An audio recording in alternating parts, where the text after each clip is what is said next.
여러분 안녕하십니까? 카이스트 항공우주공학과 교수 최지환입니다. 일단 이렇게 부산대 메릭 웨비나에 초청해 주셔서 진심으로 감사드리고요. 오늘 제가 소개해 드릴 내용은 차세대 저궤도 위성통신망의 핵심 기술입니다. 현재 그 저궤도 위성통신망이 굉장히 큰 화두인데요. 어떤 방향으로 기술이라든지 사업이 전개되고 있는지, 그리고 그 중에 핵심 기술은 무엇인지, 그런 면에 대해서 여러분께 재밌게 쉽게 소개해 드리도록 하겠습니다. 질문 있으시면 언제든지 채팅창에 띄워주시고, 아니면은 중간중간 이렇게 그 단락이 끝날 때, 한 그 섹션이 끝날 때 말씀 주셔도 괜찮습니다. 네, 일단 전체적인 구성은 저궤도 위성망이 어떤 것이고 왜 좋은지, 그리고 어떤 방향으로 앞에 말씀드린 대로 사업이 전개되고 있는지 상황에 대해서 말씀드리고요. 그다음에 이제 5G, 6G에 위성통신이 포함되어 있다는 뉴스도 많이 나오고 있는데 거기서 또 화두는 무엇인지 말씀을 드리겠습니다. 사실 저궤도 위성망의 핵심 기술은 여러 가지를 들 수 있는데 그 중에서 오늘은 그 온보드 프로세싱, 온보드 컴퓨팅, 그러니까 쉽게 얘기해서 위성 자체에서 조금이라도 더 신호를 처리하고 신호를 라우팅하고 또 계산을 하고 자료를 저장하고 그런 기능이 어떻게 발전되고 그 영향은 무엇인지, 그리고 그 온보드 컴퓨팅 기술에 따라서 어떠한 그 발전된 성능과 활용 서비스 분야를 보여줄 수 있는 그런 면에 대해서 시간이 허락하는 대로 말씀드리도록 하겠습니다.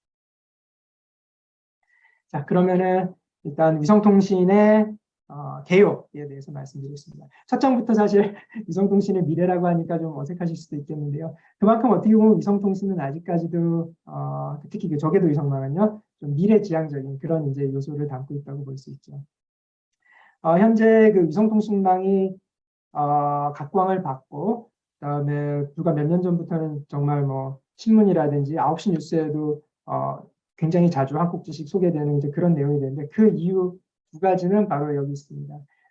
3GPP라고 여러분이 쓰시는 핸드폰, 그 LTE 아니면 5G 그 규격을 상용망 규격을 정의하는 이제 국제 기구인데요.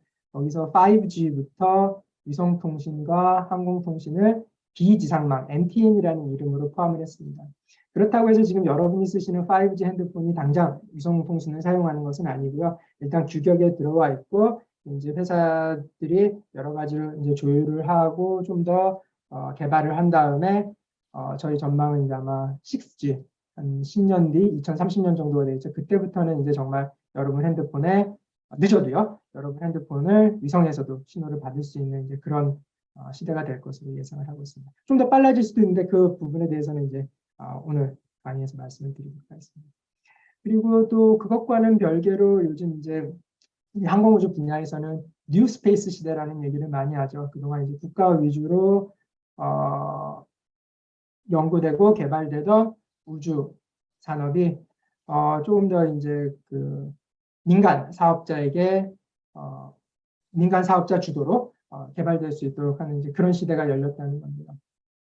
뭐 이제 가장 큰 것은 여러분 많이 아시겠지만 뭐 재사용 발사체라든지 뭐 로켓 뭐 연료 기술이라든지 뭐 아니면은 뭐 재료 기술이라든지 그런 것들이 이제 발달에 힘입었는데 통신망에서도 이제 이런 그 혜택과 발전이 이루어지고 있어서 여러분이 지금 이 그림에서 보시다시피 스페이스X의 스타링크라든지 아마존 카이퍼라든지 그다음에 또 영국의 원앱이라든지 그런 곳에서 이제 저궤도 위성망을 대규모로 수백 개, 수천 개, 수만 개까지 띄워가지고 전 지구를 커버한 다음에 언제 어디서도 통신이 가능하도록 하는 그런 세상이 되겠다고 계획을 하고 있고 실제 원앱이나 스타링크 같은 경우에는 서비스를 벌써 시작하고 있습니다. 그 부분에 대해서도 또 말씀을 드리겠습니다.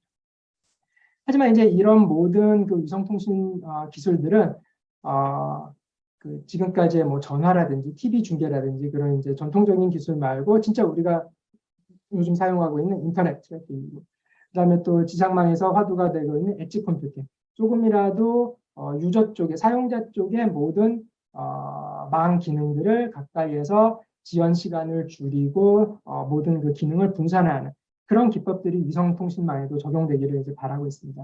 하지만 쉽진 않죠. 위성통신 자체의 독특한 채널 환경, 예를 들어서 지구 위에 높이 있기 때문에 딜레이 시간이, 지연 시간이 길다든지, 그다음에 우주에서 동작을 하기 때문에 지상과는 다르게 극한 환경에서 잘 버틸 수 있어야 된다는 것. 그리고 앞에서 말씀드렸던 재사용 뭐 발사체라든지 그런 것으로는 많이 비용들이 절감되었지만 그럼에도 불구하고 아직까지 지상망 경쟁자들과 비교해서는 높은 그 발사 비용이라든지 아니면 유지 비용이 되기 때문에 이런 여러 가지 기술적, 물리적, 경제적 상황들이 잘 고려되어야 되는 그런 문제들이 있습니다. 적에도 위성망 과연 무엇인지 줄여서 레오 이런 표현을 쓰는데요. 보통은 지상 표면으로부터 2,000km까지 있는 위성들을 보통 적외도 위성이라고 부릅니다.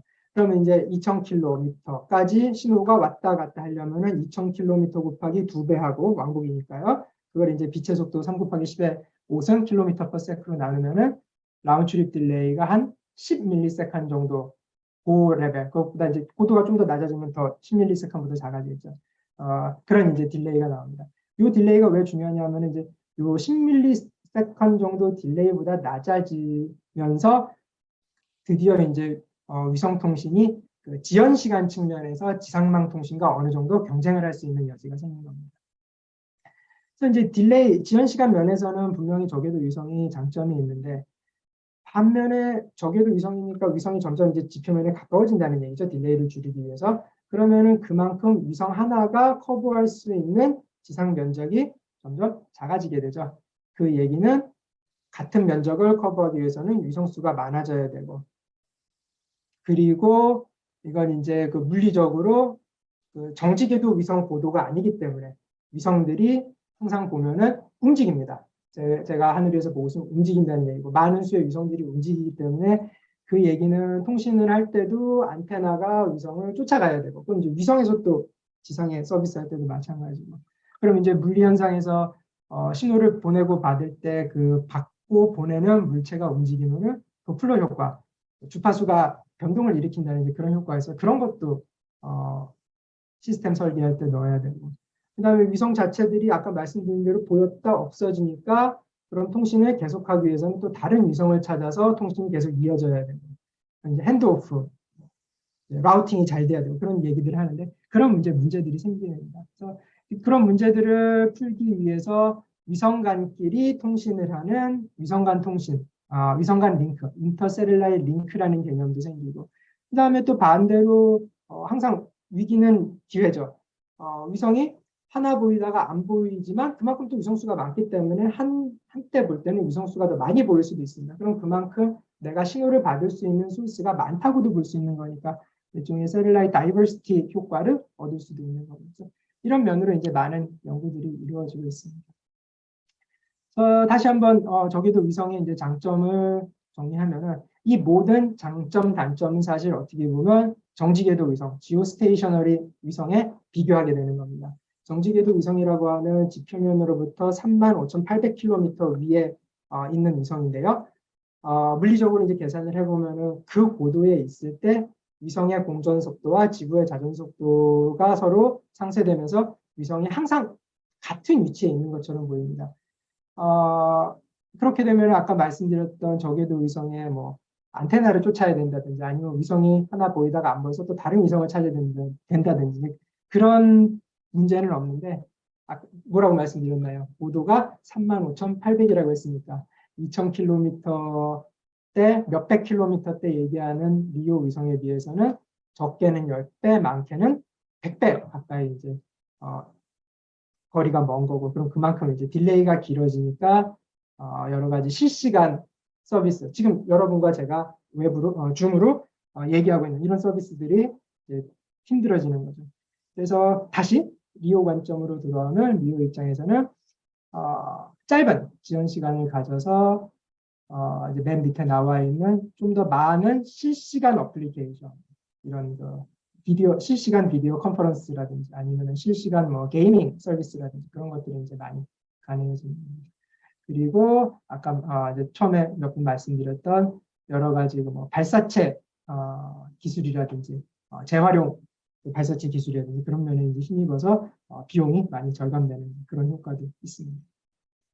그러니까 그런 비용을 잘 활용해서 더 많은 수의 위성을 경제적으로 쏠 수가 있는 거죠. 쏘고 운영할 수가 있는 거죠.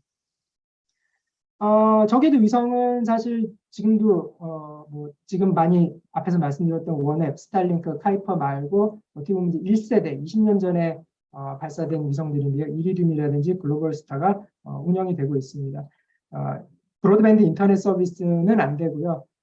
이제 간단한 그 음성 전화라든지 아니면 아주 그 저용량의 문자 서비스 아니면 텍스트 기반 서비스, 간단한 인터넷 서핑 정도 가능한 그런 상황입니다. 그래서 이제 저기도 위성망들이 이런 식으로 올라와 있는데 이제 위성망이 어느 정도 성능을 내는지 이제 궁금하실 겁니다.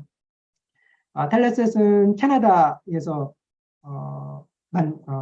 만들고 있는 저궤도 위성망이고요. 앞에서 말씀드렸던 원앱, 스페이스X, 아마존이 있는데 모든 이제 이 망들은 지금 상용망이고 회사에서 그 개별 회사에서 만들고 있기 때문에 전체적인 구체적인 기술적인 스펙을 공개를 많이 안 하고 있습니다. 그래서 이제 저를 포함한 많은 이제 연구자들이 과연 이 위성망이 어떤 성능을 낼 것이냐 궁금해하기 때문에 이제 여러 자료에서 숫자들을 수집하고 정보들을 수집하고 이제 이런 식으로 재구성을 해가지고 시뮬레이션을 통해서 어느 정도 성능을 내는지를 이제 표로 만들어 본 것입니다. 이 자료는 작년에 이제 MIT 항공우주과에서 발표한 그 논문 자료이고요. 보시면은 시스템 스루풋이 25 테라 정도 나오고 위성 하나당 서비스가 15기가 몇십 기가 몇 기가 나온다는 것을 이제 보실 수가 있습니다. 비교할 숫자를 드리자면은 보통 4G, 5G 그 지상망 베이스 스테이션 기지국 하나가 4G 같은 경우에는 최대 맥스에서 1기가bps 아니면 이제 그 5G는 그것보다 더 올라가는 그 숫자랑 비교를 하시면은 이 위성망의 성능이 어느 정도인지 아실 수 있을 텐데요. 그럼에도 불구하고 이제 우리처럼 사용자 입장에서는 이런 그 시스템 넘버들이 잘 익숙하지가 않죠. 그래서 사용자 입장에서 위성 인터넷이 어느 정도 성능을 보이느냐라는 것이 이제 요 그 스피드 테스트라는 회사에서 매 분기마다 조사를 합니다. 그래서 이 자료는 작년 3분기 자료인데요. 보면은 미국, 멕시코, 오스트레일리아, 프랑스에서 각각 스페이스X, 스타링크, 그 다음에 휴즈넷 비아셋이라는 전통적인 그 정지궤도 위성, 그리고 올픽스드는 지상망 서비스를 얘기합니다. 지상망의 그 무선 아니면 유선망을 이제 포함해서 얘기하는데, 그래서 쭉 성능들을 비교했어요. 그래서 이제 보시면은 미국 같은 경우에 스타링크의 성적이 정지궤도 위성보다는 확실히 좋고요.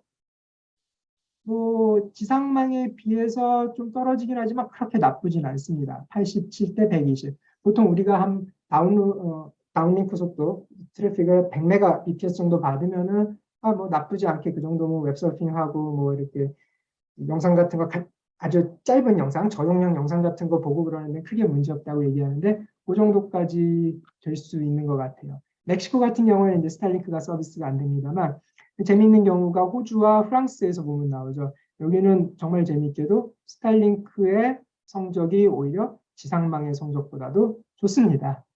그래서 이제 제가 이 자료만 놓고서는 벌써부터 스타링크의 성능이 지상망보다 훨씬 좋고 우리가 나가야 될 길은 저궤도 위성망이다. 이렇게 말씀드리는 거는 조금 이제 앞서 나가는 거고요. 그럼에도 불구하고 어쨌든 말씀드릴 수 있는 건 저궤도 위성망의 성능이 꽤 나쁘지 않고 어쨌든 잘 만들어지고 앞으로 더 개선의 여지가 있고 중요한 플레이어가 될 수 있다. 그렇게 말씀을 드릴 수가 있는 상황이고요.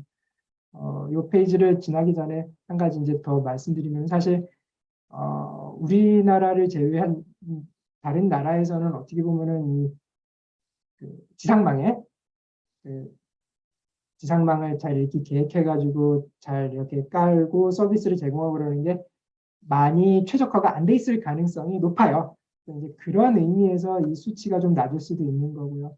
그리고 또 이제 다른 분들 같은 경우에는 지상망은 사용하는 사람들의 숫자가 높은 데 비해서 아직까지 스타링크는 사용자의 수가 그렇게 많지 않기 때문에 상대적으로 이제 1인당 속도가 더 빠를 수 있다. 그런 분석을 하시는 분들도 있습니다. 아무튼 다시 앞으로 돌아가서 제가 여기서 말씀드리고 싶은 건 저궤도 위성망의 성능이 어쨌든 나쁘지 않고 상황에 따라서 또 좋게 나올 수도 있는 것이고, 그래서 어쨌든 저궤도 위성망의 발전 방향은 꽤 긍정적으로 볼 수 있다. 이 말씀을 드리고 싶습니다. 지금까지는 통신망 위주로 말씀을 드렸어요. 근데 지금 저궤도 위성망의 그 확산 아니면 인기는 사실 통신망에만 국한되어 있는 것이 아닙니다. 위성의 다른 큰 역할 중에 또 하나가 통신 신호 릴레이뿐만 아니라 영상을 찍는 거죠. 그래서 위에 올라가서 높은 데서 넓은 범위의 지구 면적을 항상 관측하고 촬영하고, 그래서 이것이 민간 용도에도 쓸 수 있고 아니면 군 용도에도 쓸 수 있고 그런 상황인데, 보시면은 이런 그 지구 관측 및 위성 영상 쪽에도 저궤도 위성이 많이 활용되고 있습니다. 보통 이제 그 촬영 형태에 따라서 그 옵티칼 광학 영상으로 찍느냐 아니면 RF 레이더 형태로 찍느냐에 따라서 크게 두 가지로 나눠지는데, 각각의 이제 보면은 플래닛 랩스라든지 아니면 이제 요즘 그 우크라이나 전쟁으로 유명해진 맥사라든지 그런 곳에서 그런 이제 그 미국의 회사들은 보면 자체의 저궤도 위성을 뭐 몇백 개, 수십 개, 100개 가까이 띄운 다음에 이 위성을 통해서 영상을 받고, 그래서 이제 그 영상을 활용하는 그런 서비스를, 데이터베이스와 서비스를 제공하는 그런 사업을 진행하고 있고요. 이제 재밌는 사항은 여기 보면 이제 이것이 플래닛 랩스의 그 위성 중에 하나인데요. 뭐 도브, 슈퍼 도브라는 그런 이름으로 되어 있는데 19년이니까 사실 최신 스펙은 아닙니다. 벌써 한 3년 정도 된 스펙인데, 이게 글자가 작아서 잘 보이실지 모르겠습니다만 뭐 프로세서 숫자라든지 프로세서 그 스피드라든지 아니면은 뭐 메모리 스토리지 용량이라든지 다운링크 속도라든지 그런 것을 보면은 이 작은 위성 임에도 불구하고 꽤 수치가 높습니다. 굉장히 그 고스펙의 위성을 활용하여서 영상을 찍고 그것을 저장하고 또 빠른 속도로 지구에 필요한 사용자들에게 전달하는 그런 시스템을 갖춰 나가고 있는 단계인 것입니다. 우리나라 같은 경우에도 세츄렉 I에서 그 아리랑 위성을 활용해가지고 이미지를 영상을 찍은 다음에 그것을 이제 활용해서 여러분이 쓰실 수 있는 그런 서비스를 제공하고 있고요. 에어버스 같은 이제 전통의 강자들도 사업에 동참하고 있습니다. 레이더 쪽을 보시면은 이제 뭐 아이스아이라든지 케펠라 스페이스 같은 그런 회사에서 자체 또 역시 위성을 운영하고 안테나를 달고 그러면서 뭐 환경 관측이라든지 아니면은 그 영상을 빠른 시간 내에 지상의 그 클라우드에다 전송해서 사용자들이 활용할 수 있도록 그런 서비스들도 제공을 하고 있는 상황입니다. 이 사진은 보시면 이제 아이스아이의 위성을 만드는 모습인데요. 제가 이 위성의 사이즈가 어느 정도인지 옆에 있는 엔지니어들과 비교를 해보시라고 그런 의미에서 사진을 가져왔습니다. 예. 질문은 일단 제가 요 단락을 하나 마치고서 같이 또 말씀을 드리도록 하겠습니다. 그래서 지금까지 그러면은 민간 쪽의 통신, 그다음에 그 지구 관측이라든지 영상 쪽에 저궤도 위성이 쓰는 걸 말씀드렸는데요. 당연히 국방 쪽에서도 저궤도 위성은 큰 화두이고 그 아주 열심히 개발이 되고 있습니다. 트랜스포트 레이어라고 미 국방성에서 개발하고 있는 그 저궤도 위성 통신망인데요. 역시 그 2024년에 이제 처음으로 런치를 하기 위해서 현재 그 미국 우주개발국에서 사업을 진행하고 있고요. 보시면은 몇백 개의 위성을 750에서 1200km 전형적인 그 리오 보도라고 보시면 돼요. 그쪽에 넣고 있고. 그래서 이제 여기서 뭐 보시면은 지구와 위성 간의 통신은 KA 밴드라고 해서 보통 한 20기가, 30기가 RF 라디오 프리퀀시 대역이 무선 대역이고요. 그다음에 위성 간 통신은 이제 옵티컬, 광학, 레이저를 사용합니다. 이제 OISL이라는 표현을 쓰고. 그래서 요 이제 옵티컬 커뮤니케이션을 어떤 식으로 잘 할 수 있을 것인가가 굉장히 큰 관심사고, 그런 것들이 이제 어떤 식으로 터미널을 만들고 그런 터미널을 만들고 어느 정도까지 통신 성능을 낼 수 있고 어느 정도까지 거리를 커버할 수 있고 그런 내용들이 이제 많이 개발이 되고 있습니다.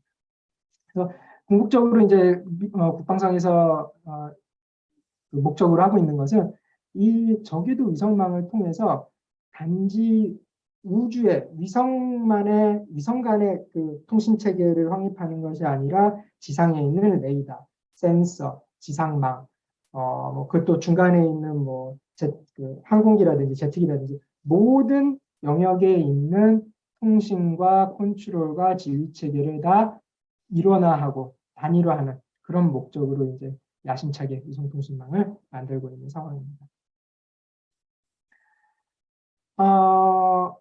국방성뿐만 아니라 또 이제 비슷한 이제 그 기술과 그 다음에 목적을 가지고 미국 공군에서도 이제 만들고 있는데 여기서는 목적이 약간 다른 것이 관측 위성입니다. 그래서 관측 위성을 여러 개를 저궤도 위성에 띄워놓고 사실 이제 관측 위성이라는 게 민간용으로 쓰는 관측 위성이고 군사적으로 쓰는 이제 정찰 위성이 되는 거죠.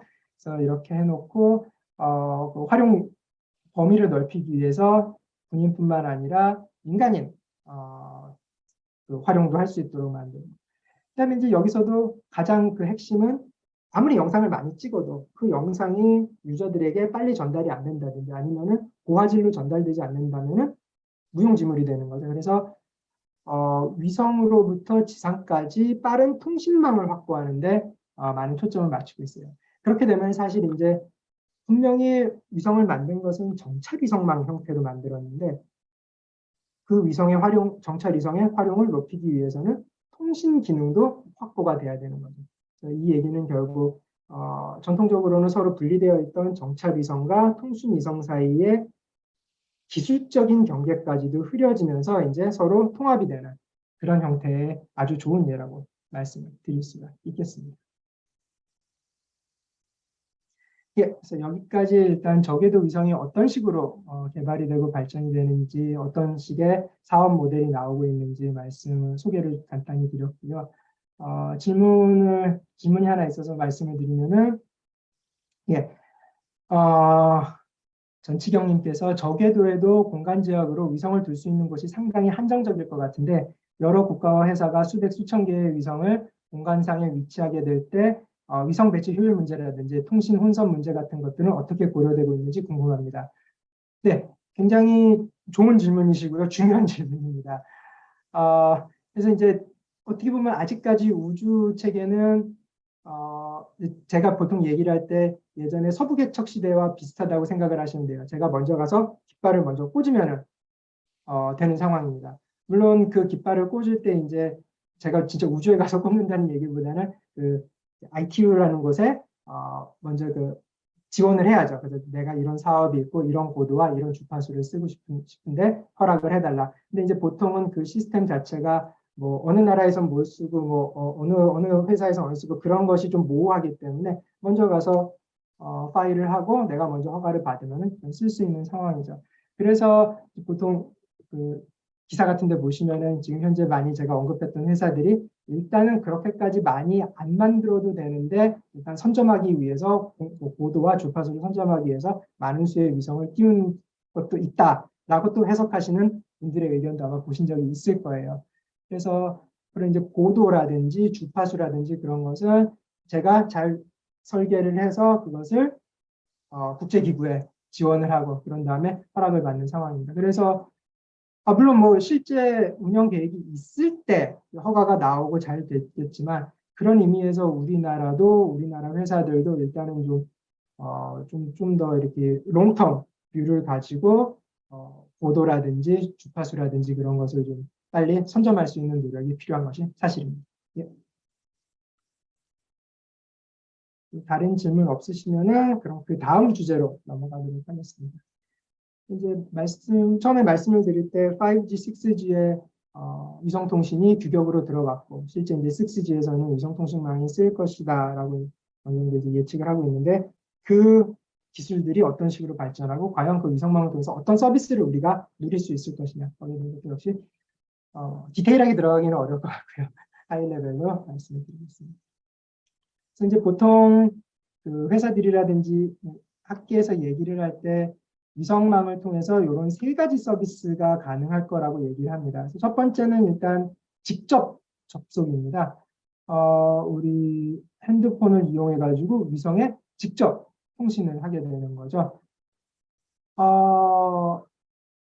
핸드폰은 일단 사이즈가 작죠. 안테나 사이즈도 작고 배터리가 작으니까 신호를 출력하는 그 전력 양도 작고. 그래서 위성까지 신호를 보내고 위성에서 멀리서 날아오는 신호를 잡고 그러는 게 쉬운 문제는 아닙니다.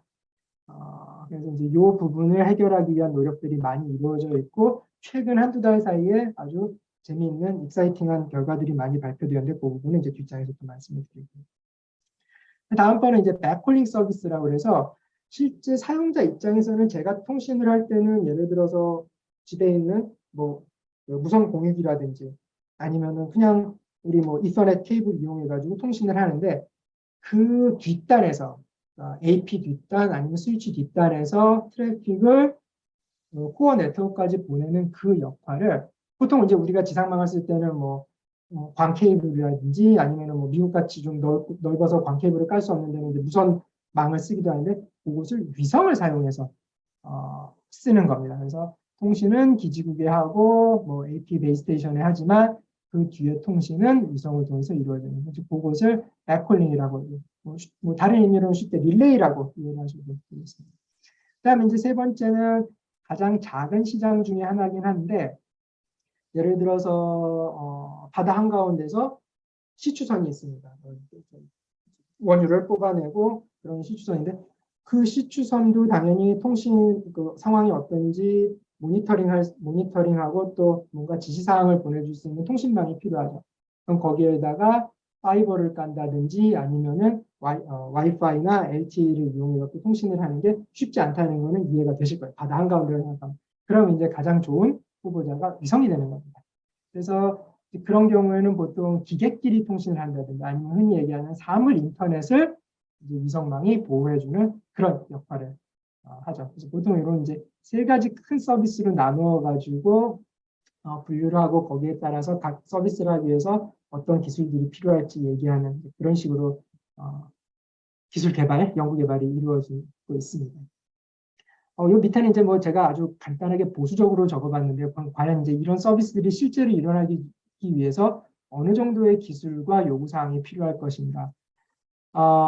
VHTS라는 것은 이제 위성 하나당 대용량의 서비스를 제공해 줄 수 있는 겁니다. 앞에 말씀드렸을 때 뭐 한 위성당 뭐 몇 기가, 몇십 기가 그렇게 말씀드렸는데 그것을 넘어서 몇백 기가 아니면 1테라까지 가는 이제 그런 큰 위성들을 통해서 유저들이 적어도 고정되어 있을 때, 정지되어 있을 때는 300mbps 정도 이상 받고 움직이더라도 몇십 mbps는 받아서 우리가 지금 지상에서 누리고 있는 그런 그 고속통신 서비스들을 위성을 통해서도 누릴 수 있어야 된다. 이것이 첫 번째 요구사항이 될 것 같고요.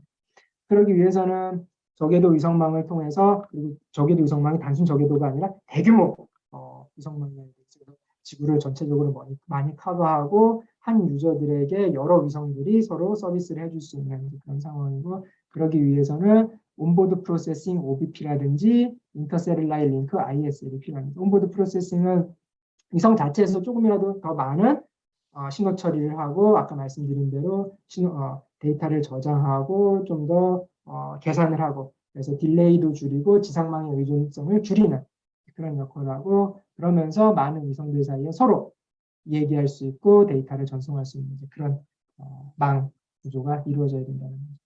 그리고 더 적은 위성, 더 저궤도에 배치함으로써 점점 딜레이를 줄이고 그리고 궁극적으로는 이제 이런 위성망들이 지상망과 전혀 끊김없이 연결되어서 진정한 3D 네트워크를 제공해 줄 수 있어야 된다.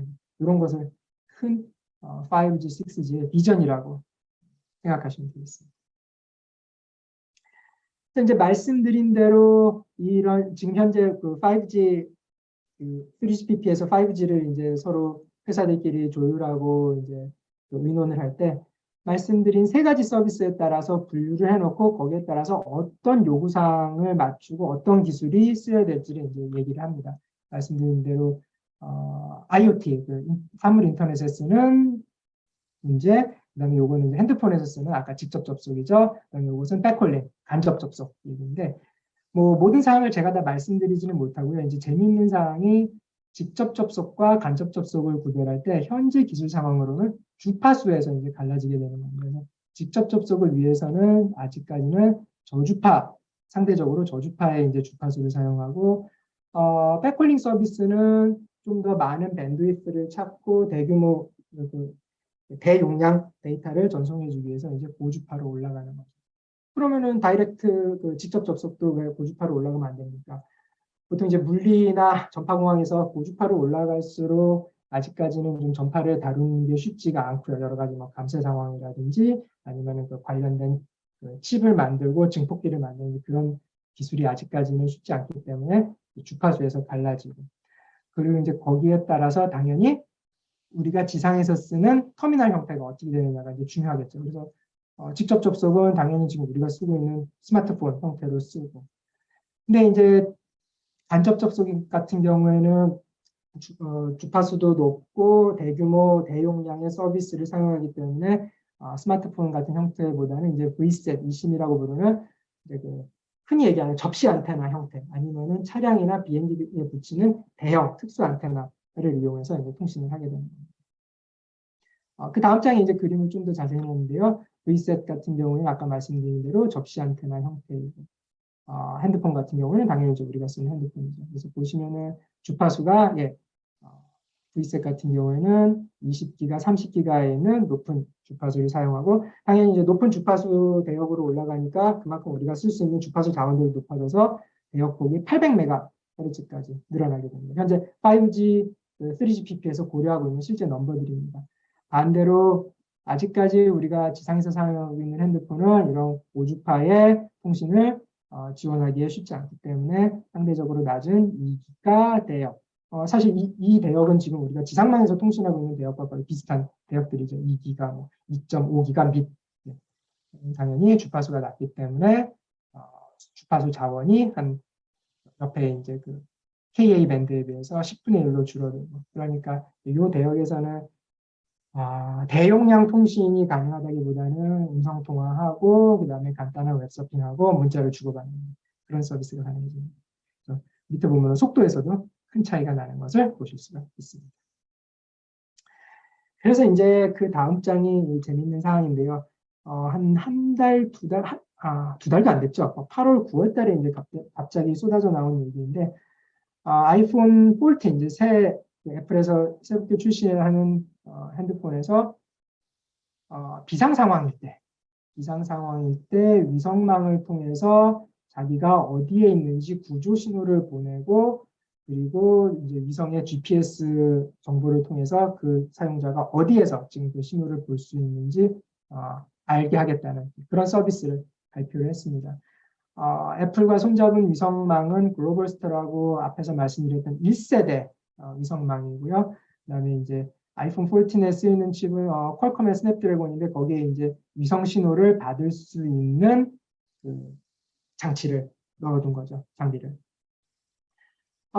이런 지금 흐름은 그러니까 휴대폰을 통해서 위성을 직접 접속하는 흐름은 애플이 선두는 사실 아니에요.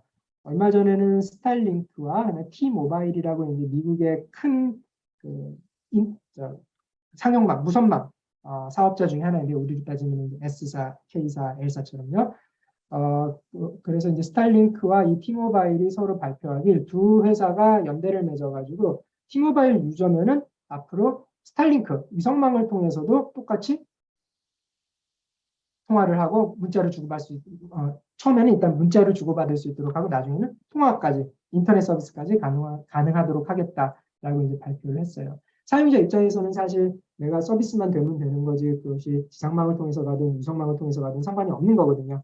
이제 굉장히 획기적인 거고 근데 사실 기술적으로 보면은 그러니까 사용자가 그걸 모른다는 얘기는 그것을 모르도록 T-모바일 핸드폰에 위성망 서비스를 잘 받을 수 있는 장치를 잘 넣든지 아니면은 그것조차도 필요 없이 장치가 하나라면은 실제 주파수가 양쪽에서 같이 사용할 수 있도록 되어야 된다는 얘기인데 말보다 실제 구현하는 것은 사실 쉬운 일은 아니기 때문에 어떻게 전개가 될지 두고 봐야 될 것 같습니다.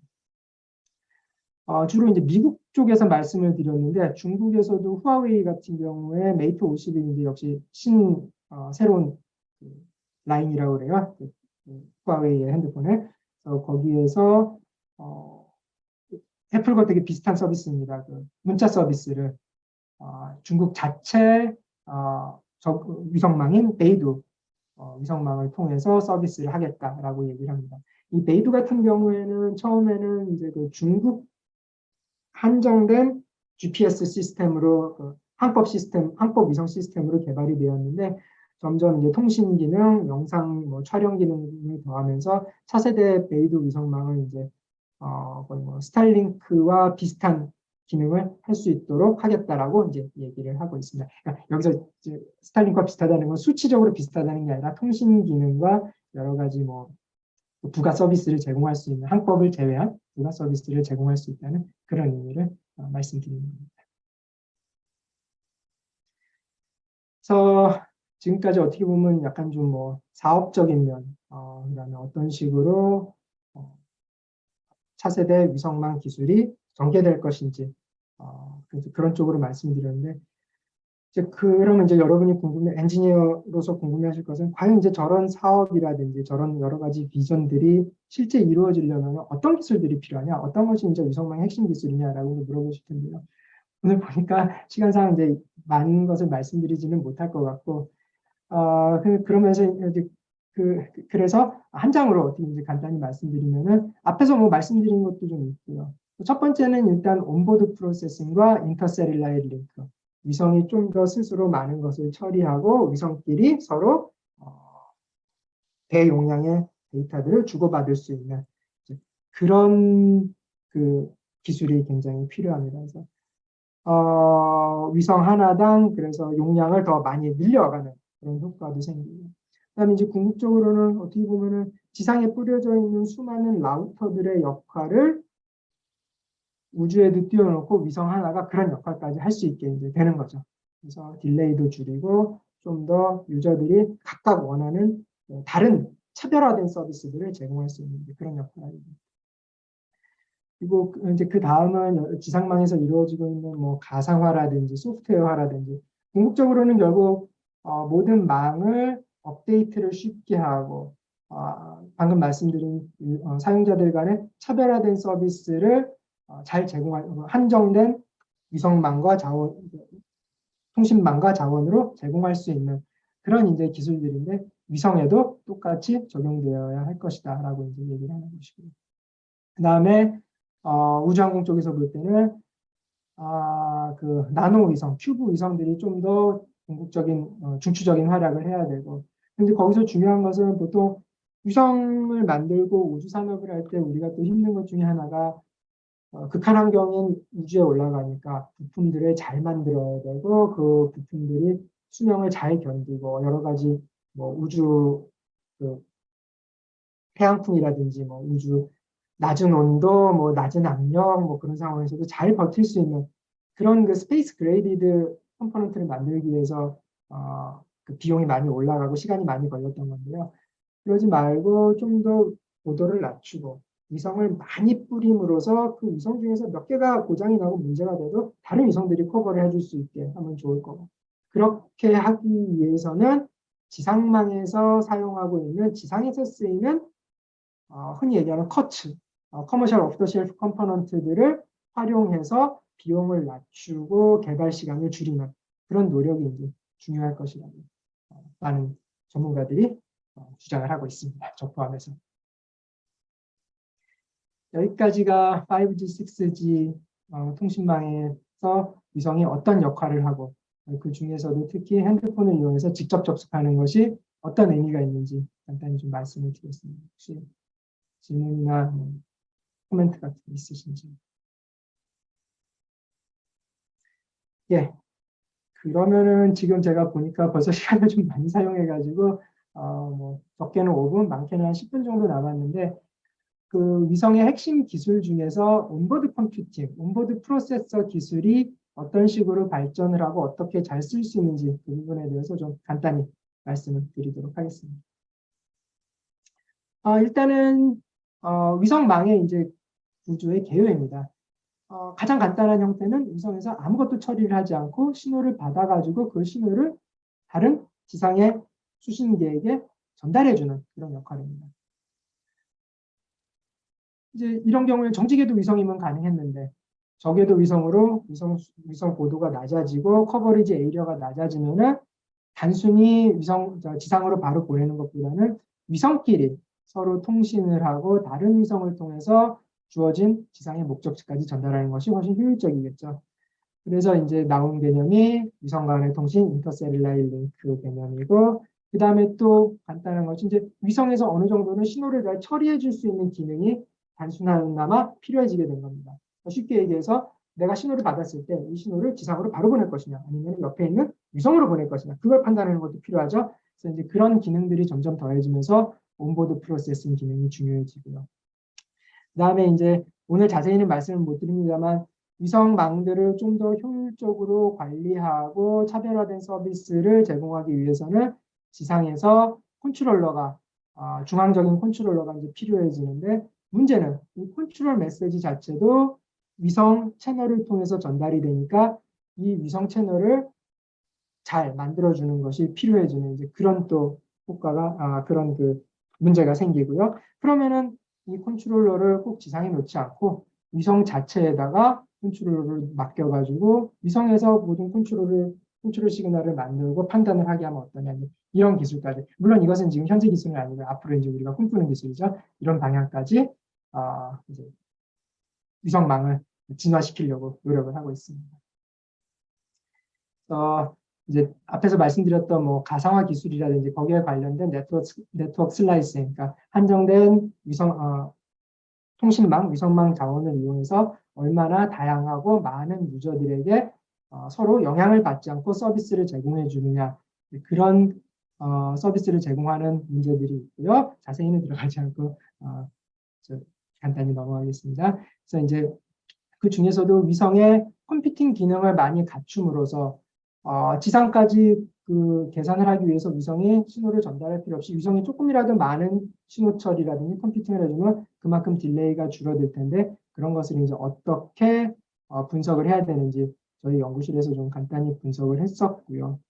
그래서 생각해 보면은 이제 고도가 낮아질수록 어떻게 보면은 그런 그 위성의 컴퓨팅 기능은 상대적으로 덜 중요해지고 왜냐하면은 딜레이가 그만큼 적어지니까 위성에서 지상까지 왔다 갔다 하는 그 딜레이 시간이 상대적으로 적어지거든요. 그래서 고도가 낮을 때보다는 조금이라도 고도가 높을 때 좀 더 컴퓨팅 기능이나 프로세싱 기능을 더해주는 것이 중요하다. 이런 연구 결과를 발표한 바도 있고요. 그래서 이제 궁금하신 것은 과연 이런 것이 진짜 실제적으로 가능할 것이냐. 위성에 하나 뭐 프로세서 하나 올리고 메모리 하나 올리는 것도 사실 쉬운 것이 아닌데 저런 그 어드밴스드 기능을 하는 프로세서들을 과연 우리가 잘 올릴 수 있느냐 이제 궁금하실 텐데 그래서 이제 제가 몇 가지 조사를 해보았습니다. 그러면은 이제 루악이라고 스위스의 회사인데요. 보통 보면은 이제 이런 그 FPGA 형태로 암 코어를 이용해 가지고 프로세서를 만들고 그래서 이제 뭐 그 위성에다가 꽂은 다음에 실제 이제 띄우게 됩니다. 그래서 이제 이런 프로세서들이 기능이 갖추면은 그러면은 또 이제 AI 측면에서는 어떠냐? 현재까지 관측 위성은 단순히 영상 위성 같은 경우에 데이터를 수집을 하면은 이 데이터의 양을 줄이는데 목적을 갖고 있었어요. 그래야지 조금이라도 그 지상으로 보내는 통신 밴드위드를 아낄 수 있으니까요. 그래서 이제 이미지 컴프레션 압축하는데 많은 그 초점이 맞춰져 있었는데 우리가 만약에 위성에서 조금이라도 AI 기능을 쓸 수 있다면 이런 이제 어드밴스드 프로세서를 이용해서요. 그러면은 쉽게 얘기해서 영상들을 보고서는 이것이 지금 바로 지상으로 보내는데 필요할지 아니면 좀 이따 보내도 되지 아니면 이것은 잘못 찍은 영상이거나 아니면 구동 영상처럼 뭐 필요 없는 영상이니까 버려야 될지 그런 것을 판단해 줄 수 있는 효과가 생기는 거죠. 그러면 당연히 통신망도 아끼고 그 다음에 사용자들의 만족도를 높일 수가 있을 거예요. 그래서 이제 모든 이런 온보드 컴퓨팅, 프로세싱 기술은 궁극적으로는 위성의 신호 처리, 그다음에 저장, 계산, 더 나아가서는 이제 우주 AI 구현까지 연결이 된다고 보실 수 있겠습니다. 실제 우주용 프로세서 기술이 지금 우리 수준이 어디까지 와 있느냐. 제가 여기 쭉 조사를 하고 좀 더 궁금하신 분은 이제 자료가 이제 있는데요. 쉽게 간단히 말씀드리면은 지상에 비해서 한 20년 정도 늦어 있다고 생각을 하시면 됩니다.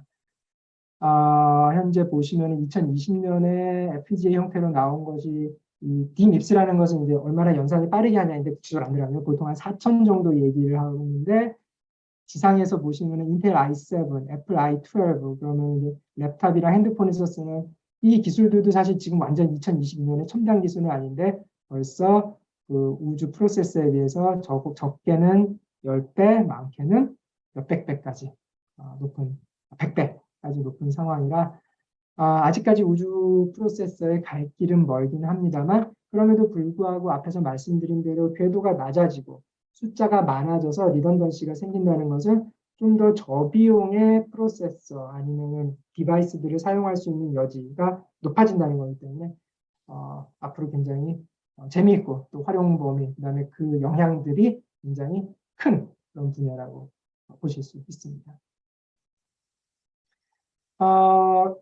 이제 이 부분은 또 이제 약간 또 관련된 내용인데 그 우주를 보낼 때 그래서 아무리 코츠 부품을 싸게 하고 보낸다 하더라도 또 그냥 그 지상과 똑같이 디자인할 수는 없는 거니까 이제 보통 하는 것이 하나 보내는 대신 3개를 올리고 3개 보내는 대신 5개를 올려서 일종의 리던던시를 주는 거죠. 그래서 그 중에서 한두 개가 고장이 나더라도 다른 것들이 잘 동작하는지를 보고 다수결 투표를 통해서 그래서 이제 결정을 하는 그런 것도 있고 또 주기적으로 에러가 이제 쌓이기 때문에 어느 정도는 좀 주기적으로 리셋을 하고 리부팅을 해줘야 되는 그런 효과도 있어요. 메모리 같은 경우는 그런 것들도 있고 또 태양풍 같은 것을 막기 위해서는 실제 알루미늄 그 박스를 쉴드를 만들어 가지고 올리죠. 그럼 그 두께가 어느 정도 돼야지 무게가 어떻게 돼야 될지 너무 두껍게 하거나 너무 많이 하면 역시 또 위성의 비용이 올라가고 나중에 유지 비용도 많이 드니까 그래서 그런 면을 이제 분석하고 모델링하는 것도 연구 분야 중에 하나이다라는 것을 소개드립니다. 이제 이런 그 여러 가지 발전된 기능들이 위성에 들어간다면 과연 어떤 우리가 서비스를 누릴 수 있게 될까요? 약간은 좀 미래지향적이고 좀 꿈꾸는 듯한 그런 이제 얘기들입니다. 이제 첫 번째 얘기하는 것은 궁극적으로 진짜 위성망이 지상과 똑같이 아니면 비교될 수 있을 만큼 동작할 수 있다는 진정한 3D망, 3차원망이 되는 거고요. 그 혜택을 바로 적용할 수 있는 것이 이제 이런 UAM, UAV 서비스죠. 지상 안테나를 이용해가지고 UAM이나 UAV를 서비스를 할 수도 있습니다. 하지만 지금 이제 그 지상 안테나들은 전부 다 지상을 향해서 방향성이 되어 있고 뭔가 최적화가 되어 있기 때문에 그것을 다시 그 우주, 그러니까 하늘 쪽으로 올리는 것은 또 좀 효율적일까 싶은 의문이 있기 때문에 그러니 차라리 적어도 위성망을 이용해가지고 지상망과 연동해서 UAM, UAV들을 서비스할 것이 좋을 것이다. 그런 시도가 나오고 있고요. 이런 것을 위해서는 역시 또 전문 용어입니다만 앞에서 말씀드렸다시피 위성망을 잘 만들어서 그것을 위성망을 잘라가지고 그 각각의 자원들이 서로 다른 서비스들에 사용될 수 있도록 만드는 그런 것들이 이제 필요하고 위성이 좀 다른 얘기인데 이제 위성 자체가 계산도 잘하고 여러 가지 기능을 가질 수 있으면은 그 안에서 여러 가지 보안 알고리즘을 더 돌린다든지 아니면은 빔을 쏠 때 내가 원하는 방향으로 좀 더 샤프하게 그다음에 내가 원하지 않는 방향을 쏘지 않고 그다음에 거기에 여러 가지 통신 기법에서 많이 발전된 뭐 코딩이라든지 그런 코딩 이론이라든지 그런 것을 사용해서 할 수 있는 여지가 높아지게 됩니다. 그리고 위성 온보드 컴퓨팅 기능이 올라가면 위성 자체의 안전성과 보안성도 높아진다라고 얘기를 할 수가 있는 거죠. 또 다른 서비스는 말씀드린 대로 진짜 AI의 구현입니다. 아직까지는 위성 데이터를 찍으면은 그것을 지상으로 보내서 이제 지상에서 뭔가를 계산하고 활용하고 그러는 건데 만약에 위성에서 조금이라도 AI 기능을 돌리고 계산을 할 수 있다면은 영상을 받아서 바로 필요한 예를 들어서 지도를 만든다 필요한 부분에 보내준다든지 그런 서비스입니다. 그럼으로써 궁극적으로는 뭐 정찰 위성 같은 경우에는 지상에 의존하지 않고 지금 내가 돌아왔더니 여기에 뭐 없었던 건물이 생겼다든지 없었던 병력이 이동을 했다든지 그런 것도 이제 볼 수 있는 그런 상황을 만들 수도 있게 되는 겁니다. 역시 제가 계속 말씀드립니다만 이런 기능은 지금 당장 아니면 뭐 빠르게는 5년, 10년 안에 구현되기는 사실 회의적일 수 있는데 앞으로 궁극적으로는 어쨌든 온보드 컴퓨팅 기술의 향상과 더불어서 우리가 받을 수 있는 혜택, 우리가 누릴 수 있는 서비스라는 말씀을 드립니다. 네, 시간이 약간 지체됐는데요. 그래서 오늘 이제 저궤도 위성을 통해서 여러 가지 큰 기회가 있음을 말씀드렸고 그 구조, 그다음에 그 활용 분야, 그리고 그 중에서 핵심 기술인 온보드 컴퓨팅 지금 상황이 어떻고 그 온보드 컴퓨팅을 이용해서 어떤 식의 서비스를 누릴 수 있는지 말씀을 드렸습니다. 네, 이상입니다. 감사합니다. 질문 있으시면 질문 받도록 하겠습니다. 네, 발표 감사합니다. 네, 지금부터 네, 오늘 주제와 관련해서 네, 질의응답 받도록 하겠습니다. 예, 지금 주신 질문이요. 한국의 저궤도 위성은 주로 통신 위성으로부터 시작이 될 것 같은데 현재 준비 중에 내용이 있는지 궁금합니다. 뭐 넓은 의미에서 말씀드리면 저궤도 위성은 정지궤도 위성이 아닌 2,000km 미만이라든지라고 생각하면 사실 관측 위성이라든지 기상 위성 아니면 뭐 그런 쪽에서도 벌써 이루어지고 있고요. 통신 위성도 이제 준비를 하는데 사실 이제 이 문제가 예를 들어 지상망이면은 한국이라는 나라가 이제 지구상에서는 그 작은 면적으로 작은 범위지 않습니까? 그러니까 지상망을 깔 땐 진짜 우리나라하고 적은 면적만 깔면 되는데 저궤도 위성은 아무리 적은 지역을 한반도를 커버하기 위해서도 전 지구를 커버할 만한 위성수가 있어야지 서비스가 끊김없이 이루어지게 됩니다. 그 디테일은 들어가지 않지만 어쨌든 그래서 이제 문제가 저궤도 위성을 과연 우리나라만 서비스하기 위해서 하는 것이 효율적이냐라는 얘기가 나오고요.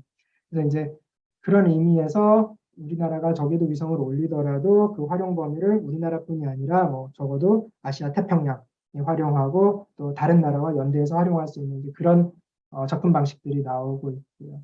지금 과기부에서는 2030년까지 시범으로 14개의 저궤도 위성을 쏘려고 지금 예탈 작업을 하고 있고요. 한화 같은 경우에 자체적으로 저궤도 위성을 쏘겠다고 계획도 했지만 현재는 이제 원웹이랑 같이 국제적인 그 사업에 들어가서 이제 같이 연대 사업을 하는 그런 쪽으로 또 준비를 하고 있고, 그래서 여러 가지의 다른 흥미있는 접근 방식들이 이루어지고 있는 상황입니다. 네.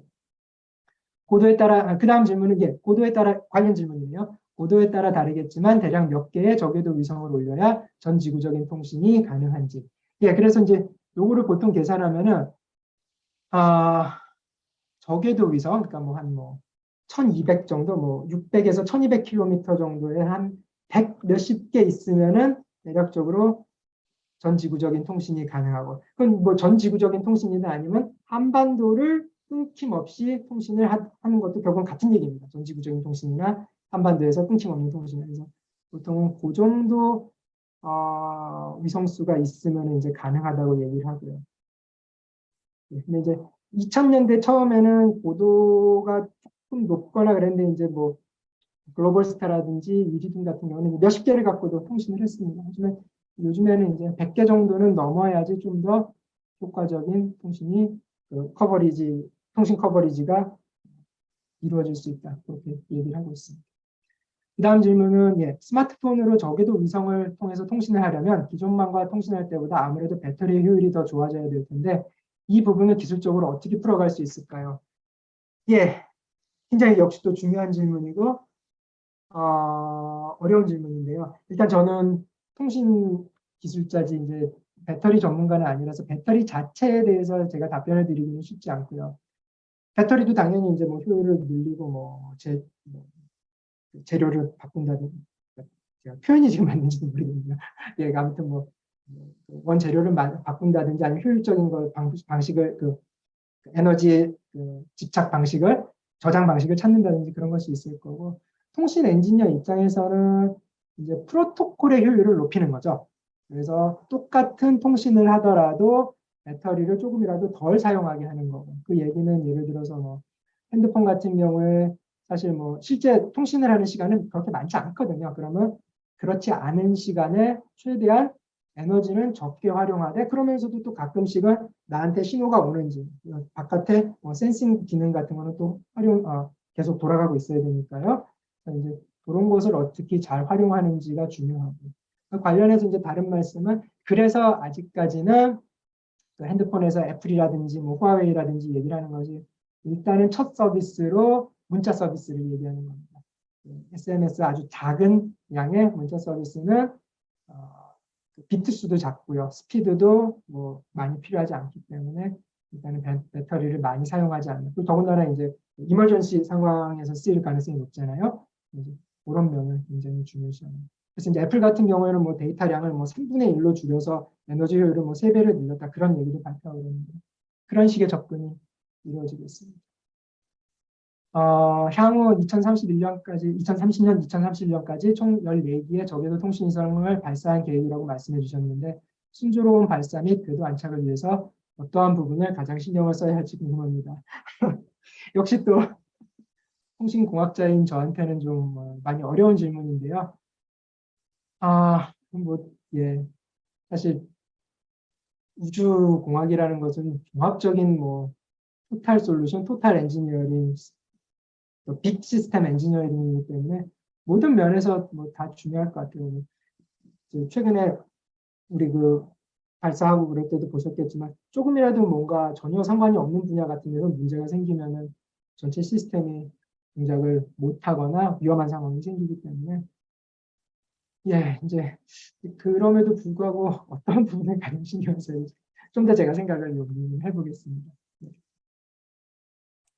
네, 질문 답변 감사합니다. 감사합니다. 네, 약 1시간 정도 저희가 메리 웨비나를 준비를 했는데요. 교수님께서 이제 아주 이렇게 이쪽 저궤도 위성 관련해서 이렇게 설명을 잘 해주시고 또 좋은 질문을 해주셔가지고 이번 1시간이 굉장히 의미 있는 시간이 되었던 것 같습니다. 네, 향후에도 기회를 만들어서 교수님을 또 모실 수 있으면 좋을 것 같고요. 그러면은 이제 여기서 교수님께서 마무리해 주시고 메리 웨비나 종료하도록 하겠습니다. 예, 지금까지 들어주셔서 감사하고요. 여러 가지 흥미있는 질문들 저도 또 많이 생각할 기회가 생긴 것 같습니다. 앞으로도 또 이런 기회가 생길 때 좀 더 다양한 시각에서 전달드릴 수 있도록 많은 준비를 하겠습니다. 감사합니다.